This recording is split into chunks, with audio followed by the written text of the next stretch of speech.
Hi, everyone. Welcome on. We're just going to wait a few more minutes for more people to make their way over.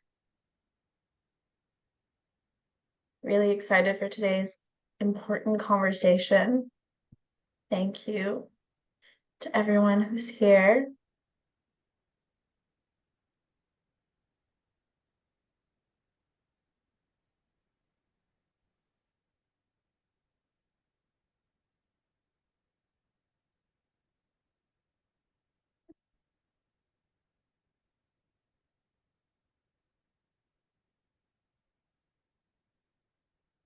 So while we wait for more people to trickle in, I want to welcome those of you who are already here to our webinar, How to Protect Your Kids from Sextortion Predators.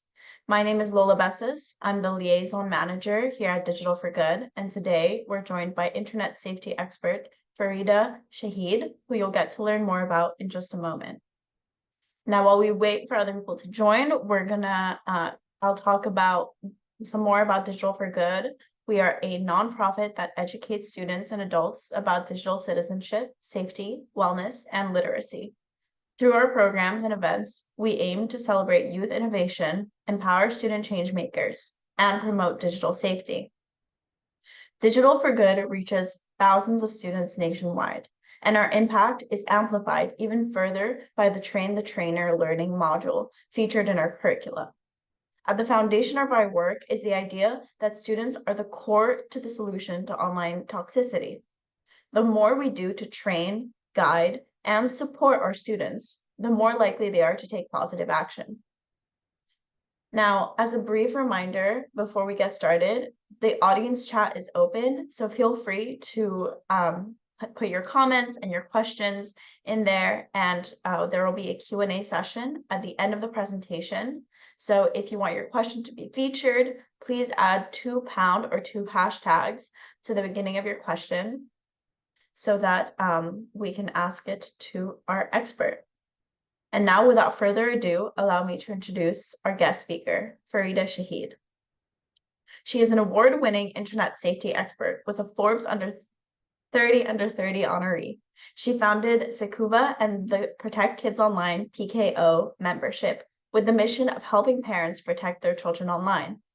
Through her background in cybersecurity awareness, threat intelligence, and online gaming, she has developed a unique approach called the SAFE method to teaching internet safety to parents by centering the needs for safe spaces and connection as the foundation to protecting kids online.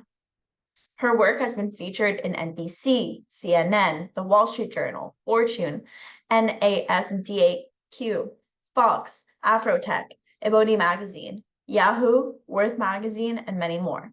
She has worked with companies such as Meta, H&M, FedEx, NASA, Mozilla, LinkedIn, Common Sense Networks, and Love 146 to help educate parents on internet safety and security. Thank you so much for joining us here today, Fareedah. We're so lucky to have you on. I'll pass things over to you. Thank you for having me, Lil. I love the introduction. I appreciate you. So I have like a professional background in cybersecurity awareness, as Lola said, but my personal background is that I was a kid online. I had been gaming online since I was 13 years old. I've talked to strangers online. I've met predators. I was groomed online. I've had my fair share of experiences going through this personally. So when I'm talking to you today, I'm not talking from the perspective of I am the expert and I know more than you, and this is all my qualifications. I'm talking to you as a little girl that had this experience growing up online and had the experience so much so that it impacted me that I wanted to help other parents and kids not have the same experience. And if your kid you feel like is having this experience, I want this discussion to be something that opens up your eyes into ways that you can protect your child. So let me know in the chat how old your child is and what games do they play or what social media sites that they're on below. I will have to say there is gaming and social media are very, very similar.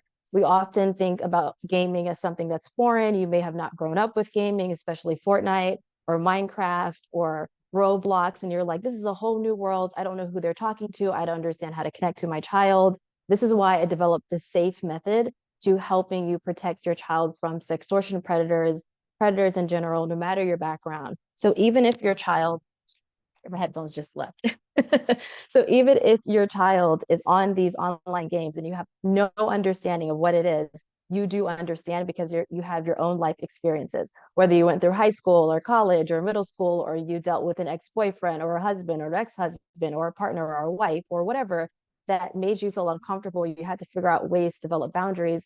Those are the experiences that you can draw from to connect to your child so that they can be safer online. So never feel like I'm not the expert, or I don't know about online gaming, or I don't know about social media, so I can't protect my child online. You can, using the safe method.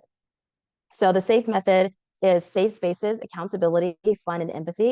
And we're going to go over ways that you can use the safe method to protect your kids from sextortion predators. Lola says, I have a 9-year-old niece and a 6-year-old nephew who play games online through their school. Exactly. And when you think about online games is very similar to social media.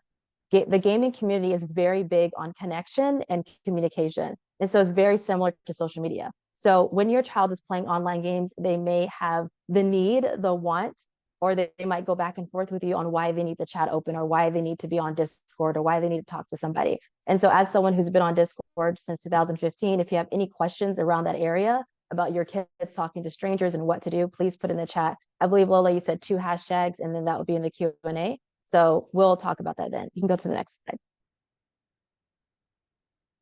So I wrote a book based off of my own experiences with my mom. We went through a healing journey together, and based off the experiences I went through. So I'm her only child. She was like, okay, this is how I'm going to parent you. It's going to go this way. I don't want you to talk to any people online, no strangers online, no guys.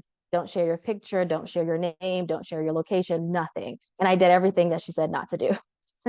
And so based off of those experiences and what made me change my mind and become more safer online, we wrote a book together on our healing journey and healing together. So if you're interested in my perspective and my story and where I'm coming from and going deeper into the safe method, you can go check out the book on Amazon. That will give you a bigger perspective on what you need to do to protect your kids from predators online that I have encountered. And I almost, by the way, for context purposes, I almost ran away from home with the guy that I'm on a line. I was going to go meet him at the park. We're going to go over to his house. It was going to be a whole thing. I was like packing my bags. So that is the perspective that I'm coming from. I'm not just coming from a professional perspective. Next slide. So sextortion, if you're not familiar with sextortion, comment 1 in the chat. If you know what sextortion is, you know what sextortion predators are, you're familiar with it in any aspect, type 2 in the chat. So if you typed 1 in the chat, sextortion, this is from the FBI. They're very obviously official. So it's a serious crime when someone threatens to distribute pictures or private sensitive material if you don't provide them images, or you don't provide them favors, or you don't give them money. And so that is essentially what sextortion is. So they might threaten to harm your child's friends or harm you, go to your child's school, whatever it is, in order to get your child to comply with their demands. The next slide, please. So the one mistake that I see parents make when it comes to talking about sextortion predators is, and this is very innocent, by the way, everyone's doing it. I probably have said this before once, but it's really important for you not to use guilt and shame when you're talking to your kids about not sharing explicit photos online. That is the one strategy that they know that you are approaching when it comes to talking to your kids about sextortion. And so what they are doing is that they're using it against you. So you're probably telling your kids, hey, if your friends, your family, your grandmother, me, your father, your mother saw the pictures of you, nude pictures, explicit pictures of you online, what would they say? What would happen? How would you feel? Using that is actually not a good strategy because predators use it against you. They're depending on you having this conversation with your kid so that they can turn it around and use it against you. So I'm going to give you a couple of examples in the next slide of what that looks like. Next slide, please. So they ask your children the same question to convince your children that, 1, they should send more explicit pictures. So here is an example. This is a trigger warning. So if this is a little bit too much, feel free to mute or whatever you need to do if it's a little bit too much. Sometimes we're not in the headspace to consume the information. But if you're here, I'm assuming you are in the headspace. So just a little bit of a trigger warning. I probably should have said trigger warning before I even started my whole story, but just a trigger warning for what these predators will say to your kids. So 1, they might say, if you don't send me another picture, I will share the other ones that you sent to me, or maybe a picture they developed with AI. As we know, AI is a big thing and they can take a very innocent picture and make it look not innocent and it looks completely real. So they will say, if you don't send another picture, I'm going to take that one picture I have of you, real or fake, and I'm going to send it to your friends and family. And so in that moment, your child is thinking, oh my God, what will my friends think? What will my parents think? And so if I don't send another picture, then I'm going to be in trouble. And so you don't want your child to be in that mindset. The second is, if you don't send me the money, so they might ask for your child to send $10, $70, maybe it'll start as $10 and your kid has like some allowance money, so they give $10 and then they ask for 20 and 70 or $300. They say, if you don't send me this money, then I'm going to share it with your friends and family. I'm going to take this picture, and they might even give a screenshot of the contacts. There was a predator that hacked into a child's Snapchat account. So she had never shared a picture. She never was talking to a predator, but he hacked into her Snapchat account, read her messages from her friends and family, downloaded pictures of her, made it look like it was a picture that it was not, found where she went to school and said, hey, this is your school name. Here's your principal. Here's the email address. Here's your parents' name. And if you don't do X, Y, and Z, I will send it to them. So they use that against your child. Next slide, please.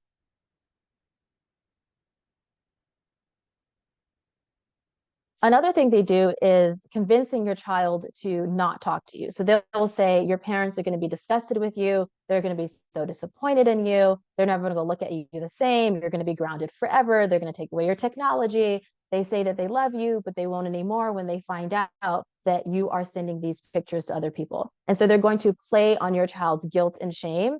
That is natural, but also exacerbated by the conversations we typically have with teens. They're going to play on that to get your child to comply with their demands.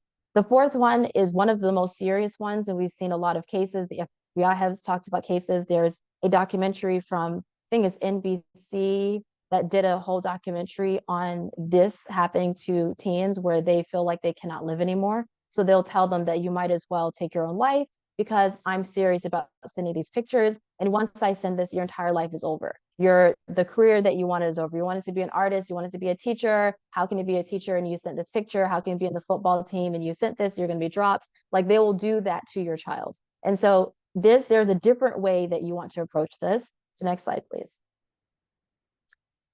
And that is using the SAFE method. And we're going to go over a couple of things. As I'm talking, if you have questions that come up, again, put the 2 hashtags in the chat and say it so that at the end I can address it. I don't want you to forget a question that you had. I love being able to answer your questions as soon as you have them, but if we're doing a Q&A, so I want you to at least put it in the chat so that we can answer it later. So one thing that you can tell your child is you can give them natural consequences of what happens when they do certain actions, right? So you don't have to say, what will your parents, what will I think, or what your friends will think, or what will your grandmother think, or whatever. You tell them, hey, it's very natural to have desires as human beings. We have desires for many different people. And you may come across a moment, or your friends may come across a moment where they want to share a part of them to somebody online. And this is going to depend on your child. This is typically when your child is a teenager and they're older and they're more mature. You have to decide how you're going to begin the conversation. Honestly, it's best if you've already had conversations about intimacy. You've already had conversations about explicit content online. If you're looking for that type of content and you have not talked to your kids about puberty, you have not talked to them about desire, you haven't talked to them about sex, you haven't talked about intimacy in any way, shape, or form, I would start there before you have this conversation. If your child is already involved in sexting or sending pictures to other people online, then this is a different type of conversation you have to approach. So it really will depend on your child. There's a woman who I absolutely love, I adore. Her name is Kathleen Hema. I'm going to put her in the chat.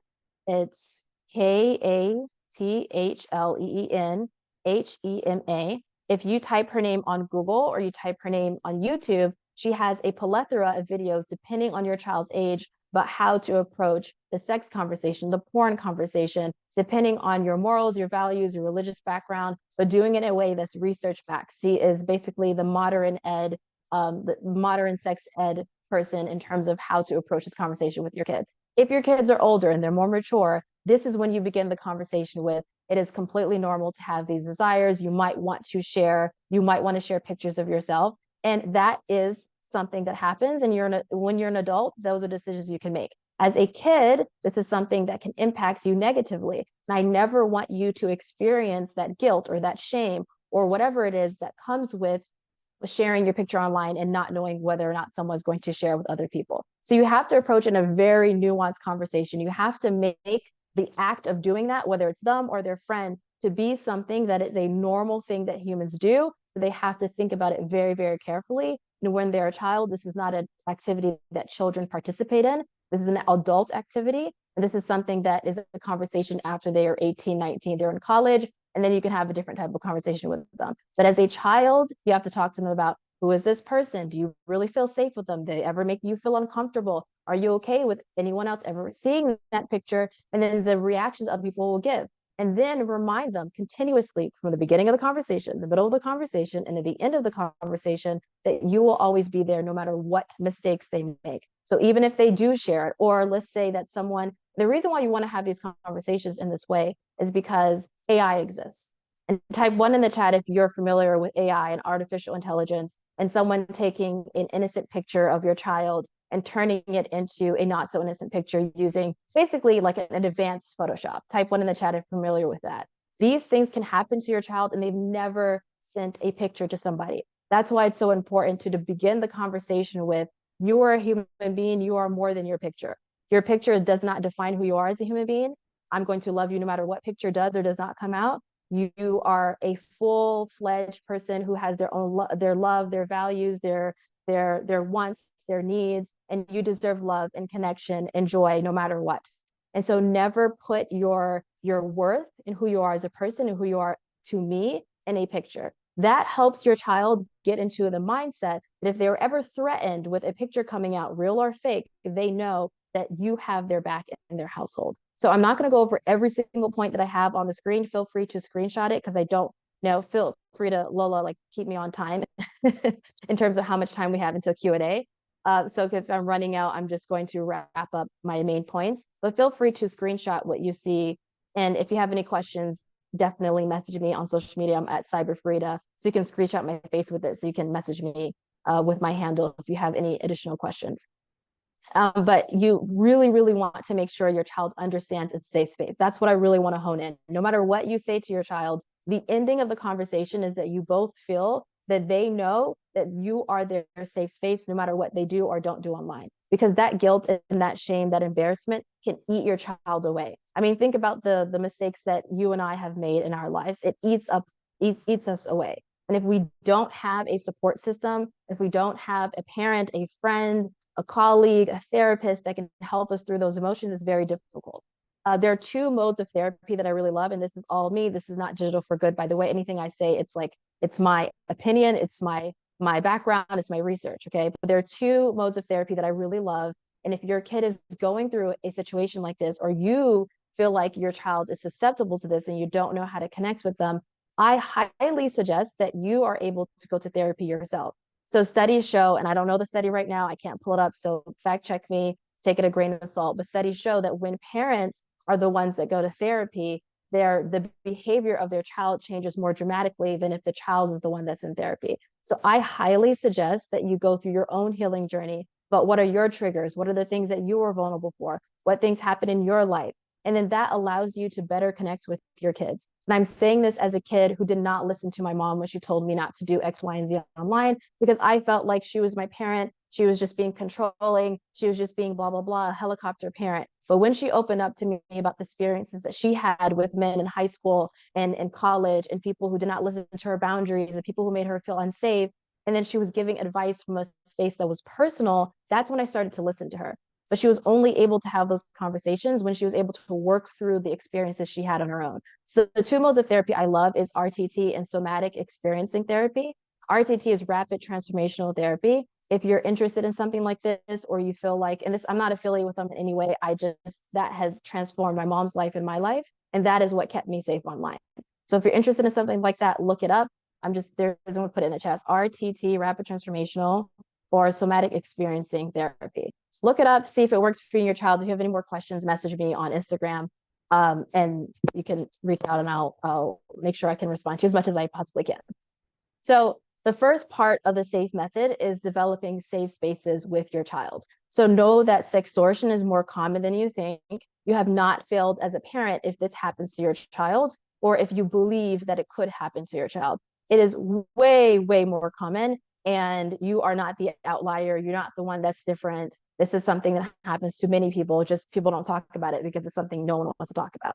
Second is let your child know that if they ever come across someone who threatens to release their photos, they will not be in trouble and you'll always be there. That's so important to hone in. Not even just saying you're not going to be in trouble, but just say that I understand what it means to have someone violate your privacy, or I can understand how it feels to feel violated. And I don't want you to feel that you don't have a space in this household. You can come to me, you can tell me, and then show them that they can with the little tiny things.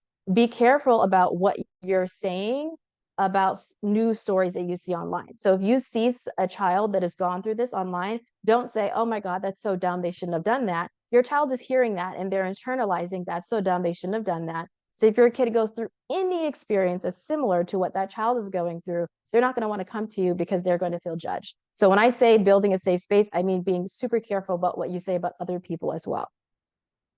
And the third bullet, or the fourth bullet point I had over here, is if they ever have questions about sex, take time to answer them. Don't like turn away from it. If you can't talk about it right now, say, hey, let's talk about it after dinner. Like when I drop you off to school, when we go on our walks, before you go to bed, we'll have that discussion, but I can't right now, I don't have the capacity, but I would love to answer you. But take time to answer them. If you don't know the answer, say, hey, I don't know the answer, but let's talk like next week because I'm going to research this and let's have a discussion. Because when you're doing this, you're building a safe space for them to talk about these challenging subjects. And it's going to be challenging for you as well. So again, Kathleen Hema, look her up on YouTube, look her up on Google. She has a website, reach out to her, see what she has to help you in terms of having these conversations with your kids. If they have never asked you about sex yet, and they're very young and you're trying to figure out where do you begin, typically the conversation begins around like talking about puberty and the hormonal changes that typically happens and what feelings they may not be having. Next slide, please. The second part of the SAFE method is accountability. So you're giving them honest, real life consequences. So the example that I said before, this is just like a screenshot of it. You can screenshot an example of what you can say, and I'm going to read it really quickly. But this is a show of accountability and giving them real life consequences that happens. Because if they're old enough to want to send a picture, or they're old enough where their friend group, there's a friend that's sending pictures, then you have to have real life conversations with them. So you might mention the reaction of other people. You can say, it doesn't mean that their reactions are true. It doesn't mean that it's right for them to say you're at fault, but it can be challenging to navigate through what other people are figuring out about you or finding out about you. I don't want you to experience that, but I want you to know that if you made a mistake, if you sent a photo, I'm here for you. Understand that you never have to feel guilty. You never have to hide this from me. I will not be mad at you. We're all human. At the same time, accountability is facing difficult challenges of things that happen when you do things, but I'm here to support you every step of the way. That's an example of what you can say. This, change it to your personality, your relationship with your child. If they ever come to you with something that they've gotten involved with online, this is your moment to honor your promise. This is your moment to not be upset with them. If you do get upset because you're a human being, if you do scream, you do yell, you do say like, what's wrong with you? What were you thinking? What's happening? Then you can always come back and apologize and say, hey, look, I was just having a reaction as a human being. And I'm so sorry. I just was so confused and I never want anything to happen to you. And I was feeling scared. Next slide, please. The F in the SAFE method is typically, it just stands for fun. In this circumstance, there's really like, this is not a fun circumstance, but you can have ways where you can increase the joy or do something enjoyable with them that takes their mind off of what happened. Either if this is a situation where this advice is if your kid has already gone through sextortion, but if they have not, after you talking about something that's really challenging, figure out a way that you can do an activity that lightens the burden off of the conversation. So something that has nothing to do with online safety. So maybe it is you're watching a movie together. Maybe you're playing a game together. Maybe you're going outside taking a walk, or you're baking together. Whatever increases the safety they feel with you, whatever increases some type of joy that takes their mind off the conversation and brings them back to the feeling of safety, that's what you want to do.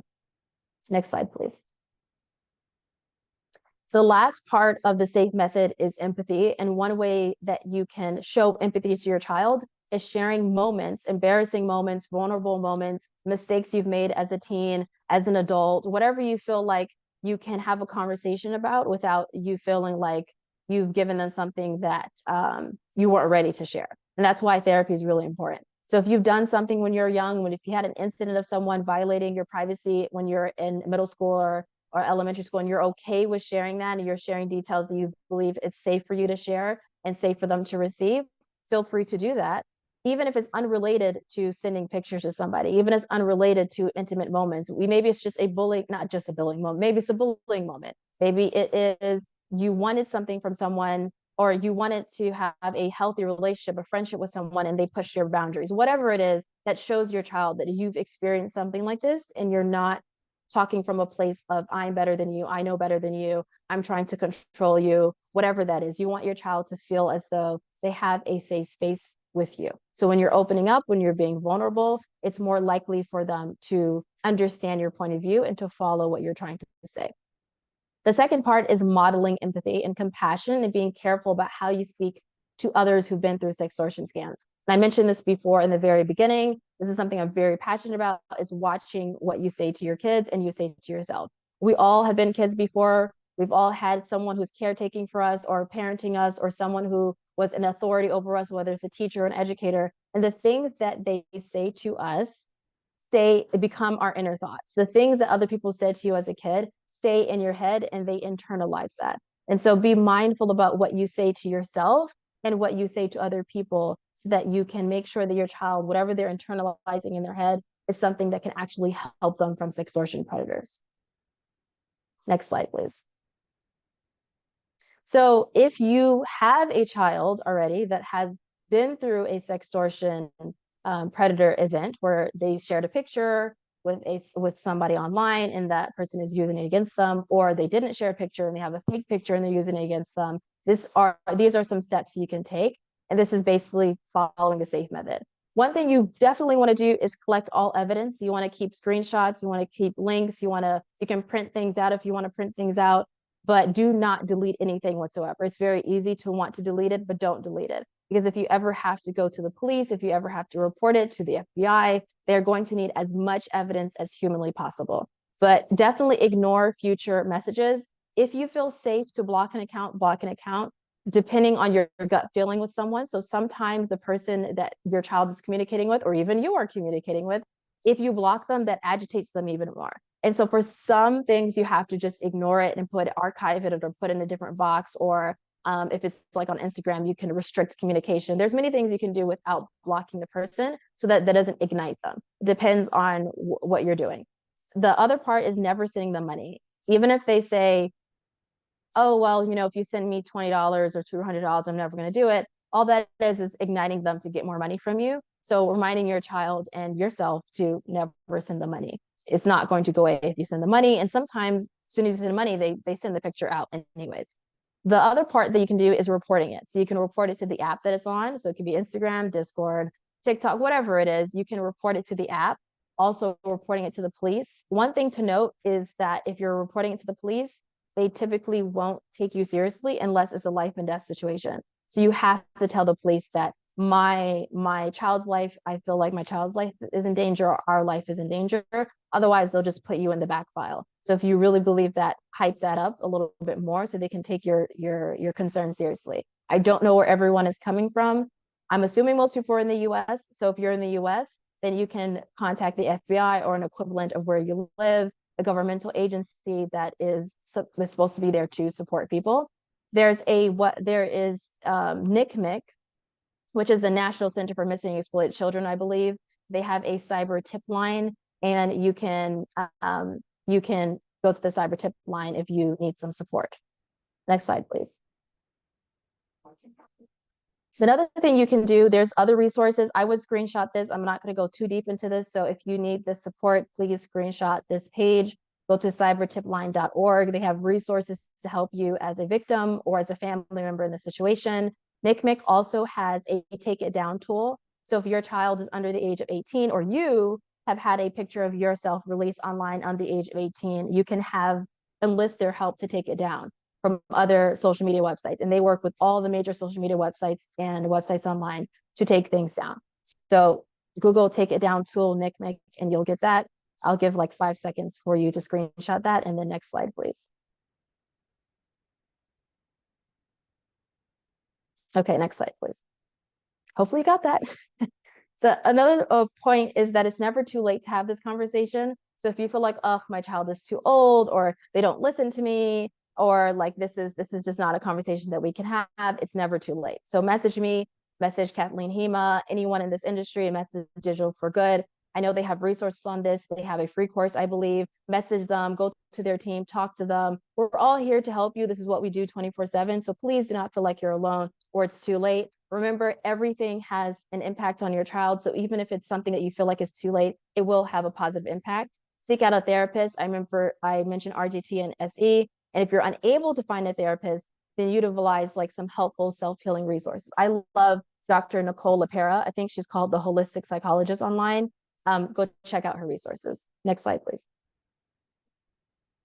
And I believe that's it. But here's some important reminders. Be a compassionate observer, focus on the bigger picture, and be gentle with yourself. This is a marathon. This is not a sprint. If things don't go as planned, don't be hard on yourself. You're a human being. We're all humans. Nothing is perfect. I'm not perfect. I don't do security perfect, even if my background's in cybersecurity. Okay. We're all human beings. None of us are perfect. And so next slide, please. It's just a quick reminder for you to give yourself something. So if you have any questions, feel free to let me know. And hopefully this was helpful for you. Again, reach out to Digital for Good, to me and other people in this industry. We're here to help you. Thank you so much. What a great presentation. And I mean, those slides are so valuable. This webinar is going to be streamed on our YouTube. So be sure that if you didn't catch some information on a slide, to go back and rewatch that, because those are some very well-crafted slides. I'll ask one of the questions that's in the chat about how to set boundaries on social media when it comes to this, especially since teens are becoming more aware about the rise of modern technology becoming so advanced. So I guess, like, what do you do when your kid is better at social media than you are? The great thing is you don't have, it doesn't matter if they're better at you or better than you at social media.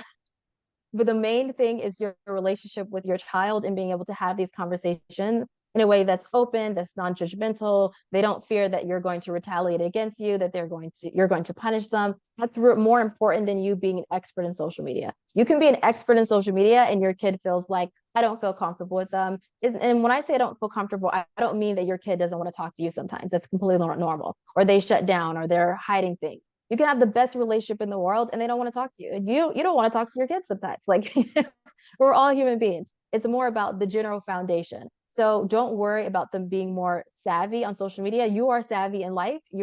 And hopefully you're becoming savvier with yourself, with your triggers, and you're becoming savvy with your child. That's all you need. So if you were to focus on one thing to protect your child from predators, is know yourself and know your kids more than anything else. Do not focus on what predators are doing. Do not focus on the new trends on social media. I'm not saying you don't know about them. I'm just saying you're not putting focus on it. Because when you put focus on yourself and your kids, it's so much more difficult for predators to get to you. If you look online with like predator guidebooks on how to attach to a child or get a child to do something for you, they always say go for a child who has low self-esteem, that's having mental health issues with no support from friends, family, therapists, counselors. You go for someone who's disconnected from themselves and their parents. They always say that. They never say you go to a child whose parents don't know anything about social media. You don't need to know anything about social media.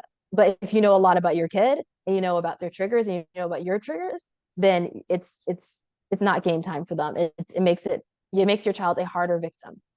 And that's what you want. At Digital for Good, we do a lot of work, especially with schools and talking kind of with schools. Is there a way you think that parents and counselors could kind of work, like school counselors work together to understand the child better, to work on the child-parent relationship? Absolutely. I mean, look, I always say number one, you're the expert in your experiences and your child. So I can come from one experience in terms of my own expertise, but trust your gut instinct. I would say that's number one. Number two is know your child, like know what they're doing on social. When I say know what they're doing, I'm not saying like know exactly all of their little activities and the ins and outs of when they go online. No, I mean like what are they doing online? Why do they like doing it? Who are they talking to? And not just because you're looking through their Roblox, you're actually talking to them. They're like, yeah, I talked to Jimmy yesterday and Jimmy loves ice cream. You're like, oh, really? Like, what else does Jimmy like? You have to know what it is. It's not like you're looking through their messages and trying to figure it out that way. You can if you want to. That's a whole other discussion. But in terms of knowing your child, that's what I mean. Why are they on Roblox? Do they want to become a Roblox creator? Do they want to build a world of Roblox? Do they like connecting with people? Why do they like connecting with people? Those are the things that you want to know more of So I would say with the counselors is knowing themselves and then knowing the students that they're dealing with and figuring out a way that they can connect with them as a person, as a human being, from like heart to heart, not from counselor to student, not from parent to child, from human to human. All right, and the last question we'll answer for today is what policy is needed to protect our kids, kind of more from a legislative standpoint? There's a lot of policies that already. I am not a legal person. I am not into like, I don't know all when it comes to policies, there's a lot of what is it? There's a lot of lobbying that needs to be involved. There's a lot of money that needs to be involved. There's a lot of connections. And so to be honest, it's really the right people with good hearts and good missions to have the connections, to have the money, to have the support in order to get things done. That's really what I believe from an outside perspective on policies. I truly, truly believe that the best policies that we all can have is focusing on our own trauma and healing our trauma and helping kids do the same. Because a child that knows emotional wellness, that knows their self, that is able to regulate their emotions, that's able to understand they have a safe space, is a child that's more protective. There is no policy that I believe that can be overarching in protecting kids. However, I truly believe that we do need more in terms of security and safety and listening to parents and listening to kids. So whatever policies there, the right people, right time, right money, right connections. That's what I believe. All right, well, thank you so much for all your wonderful answers, your presentations. Again, this webinar will be available on our YouTube channel, so make sure to rewatch and see any of the slides you may have missed. As a thank you gift for everyone for attending today, we're giving out free access to our digital safety course for educators and parents. You can access the course for free by using the coupon code DIG Safety 10 before July 31st, so before the end of the month. So that's DIG Safety 10. And now as we close, I encourage everyone to scan the QR code on your screen to get updates on even more great events and resources that are free from Digital for Good. Thank you again to Fareedah for her wonderful presentation. Thank you to our audience members for tuning in and asking some questions. And make sure to follow up with her and all the resources that she's provided if you have further questions. Thank you again, everybody. Thank you for having me. Thank you, everyone. Bye.